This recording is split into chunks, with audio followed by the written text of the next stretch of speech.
Hey everybody, I just want to do an upload on the Ark of the Covenant and take a biblical story and tie it into some real history. The Ark of the Covenant is the source of great controversy. What do I think it was? Do I think it was real? Yes, I do think it was real. There are many depictions of it coming from ancient Egypt. I think this was a lost artifact or lost ancient knowledge or technology coming down from Atlantis, if you want to call it that. And I think the Egyptians and maybe the Sumerians and a few others were just inheritors of this lost technology, this knowledge. Maybe they had the schematics on how to build it. Maybe they didn't quite understand it. They didn't understand maybe the source of the power. And if ancients would have come across something that was a source of power and they didn't understand it, of course they would have said the source of the power was God. That's how they thought back then, and maybe even today if we had a source of power and we had no idea where it came from, some might think it was a power of God. And we have ancient machining in ancient Egypt, and everybody can pretty much see that with their own eyes. We have no source of power coming from ancient Egypt, so the Ark being a thing of power, some lost ancient technology, I don't think that's too big of a leap to think it was real and think it might have been the source of the ancient machining, and explain a few other ancient mysteries of ancient Egypt. That's just what I think it is. We have replicas of it. One was found in the tomb of King Tut with Anubis sitting on top of it. It was a very revered object from the ancients, and that is obvious. But let's talk about a Bible story and the Ark of the Covenant.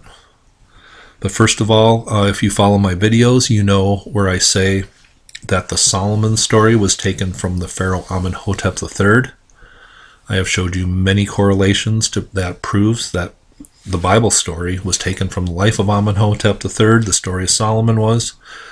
But what does it say in the Bible about the Ark of the Covenant and Solomon? Well, it says that Solomon hooked up with the Queen of Sheba, and they had a son named Menelik, and he went up to Jerusalem one day, visited his father in Jerusalem, stole the Ark of the Covenant, and brought it back to his mother, the Queen of Sheba.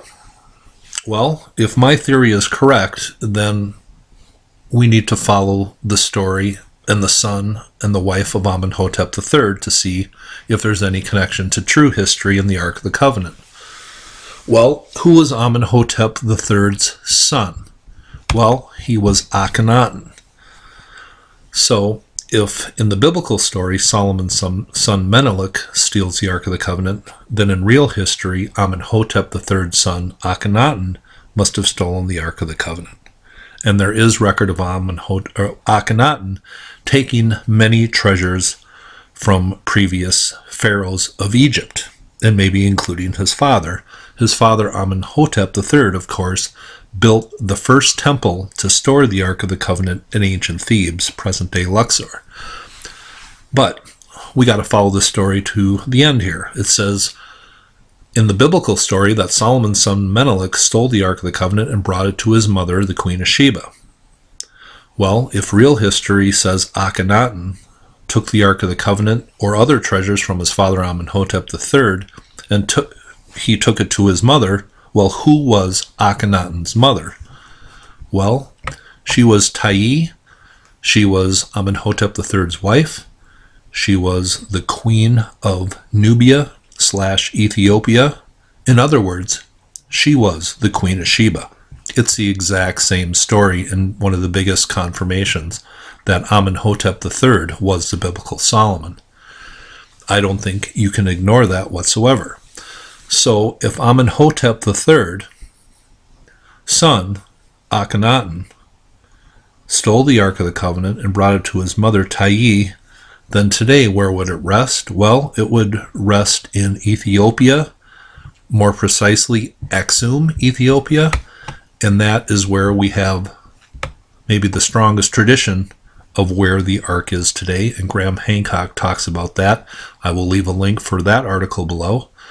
But I don't think that is anything that can be ignored. It kind of ties in the Amenhotep III being Solomon, and that ties it into some real history. And one other thing, as far as the Ark of the Covenant.